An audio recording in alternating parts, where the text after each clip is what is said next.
قرآن مجید میں 5 جگہ اللہ کے حق کے بعد فوراً والدین کا حق ہے. وَقَضَىٰ رَبُّكَ أَلَّا تَعْبُدُوا إِلَّا إِيَّاهُ وَبِالْوَالِدَيْنِ إِحْسَانًا. تیرے رب نے فیصلہ کر دیا ہے کہ اس کے سوا کسی کی بندگی نہیں کرو گے اور والدین کے ساتھ نیک سلوک کرو گے. اللہ کے حکم کے بعد، اللہ کے حق کے بعد والدین کا حق ہے. سورہ لقمان میں انشکر لی ولوالدیک، شکر ادا کرو میرا بھی اور اپنے والدین کا بھی. اور سورہ بنی اسرائیل میں تو کیا تفصیل آئی ہے. اما یبلغن عندک الکبر احدہما او کلاہما فلا تقل لهما اف ولا تنہرهما وقل لهما قولا کریما واخفض لهما جناح الذل من الرحمۃ وقل رب ارحمهما كما ربیانی صغیرا. اگر تمہارے والدین میں سے ایک یا دونوں تمہارے پاس بڑھاپے کی عمر کو پہنچ ہی جائیں،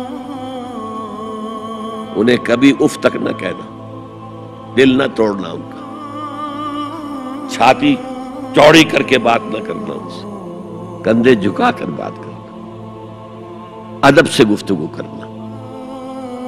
قل لهما قولا کریما واخفض لهما جناح الذل من الرحمہ، اپنے کندھوں کو جھکا کر رکھنا. اور پھر کہنا، اللہ سے دعا کرنا، رب ارحمہما کما ربیانی صغیرا، پروردگار میرے ان والدین پر رحم فرمائیو جیسے کہ انہوں نے مجھے پالا تھا جبکہ میں چھوٹا سا تھا. تو خاندان کے نظام کو مستحکم کرنے کے لیے 3 ڈائمنشنز ہیں. جیسے ایک کمرہ ہے، چوڑائی ہے، لمبائی ہے، اونچائی ہے. پہلے تو شوہر اور بیوی کے درمیان بانڈ آف لو. اب یہ شوہر اور بیوی پیرنٹس بن گئے ہیں، والدین بن گئے، اولاد آ گئی. سیکنڈ ڈائمنشن ایڈ ہو گئی، ادب، عزت. اور بہن بھائی ہے، اخوت، جس کو کہ وہ کہہ رہا ہے جی ویلز بھی، فریٹرنٹی. خاندان کا ادارہ مستحکم.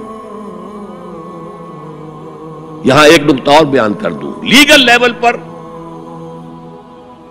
بیوی کے حقوق کم ہیں، شوہر کے زیادہ ہیں. الرجال قوامون علی النساء، سیدھی سیدھی بات ہے اور ہمیں ڈٹ کر کہنا چاہیے. یہ اس سے زیادہ معقول بات کوئی نہیں ہے. کسی ادارے کے 2 سربراہ برابر کے اختیارات والے نہیں ہو سکتے. لیکن اخلاقی طور پر جو ماں کا حصہ ہے، باپ کا حصہ اس سے 1/3 ہے. قرآن مجید میں آیا ہے نا، حملتہ امہ وہنا علی وہن وفصالہ فی عامین ان اشکر لی ولوالدیک. اسے اٹھائے رکھا اس کی ماں نے اپنے پیٹ میں، کمزوری پر کمزوری جھیل. کمزوری تو ہو رہی ہے، اس کا خون چوس رہا ہے اندر، جھونک جو ہے وہ چوس رہی ہے خون اس کا. اور سب ماؤں کو تو اتنی نرشمنٹ موجود نہیں ہوتی کہ آپ پریگننسی میں اس کے لیے ضروری نرشمنٹ فراہم کر دیں. وہنن علی وہن، کمزوری پر کمزوری جھیل کر بھی اپنے پیٹ میں اٹھائے رکھا. وفصالہ فی عامین، اور پھر دودھ چھڑانا ہوا 2 سالوں میں. وہ جھونک جو ہے وہ پھر اس کی چھاتیوں سے چمٹ گئی.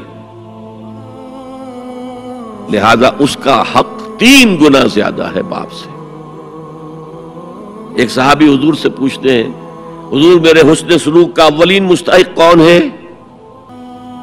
فرمایا تمہاری والدہ. پھر پوچھا ان کے بعد کون؟ پھر کہا تمہاری والدہ. پھر پوچھا ان کے بعد کون؟ پھر کہا تمہاری والدہ. پھر پوچھا ان کے بعد کون؟ تو کہا تمہارے والد. 3 درجے. اور یہ جو فرمایا الجنت تحت اقدام الامہات، جنت تو ماؤں کے قدموں تلے ہے، یہ باپ کے بارے میں تو نہیں فرمایا. یہ ہے ایکویشن، بیلنس.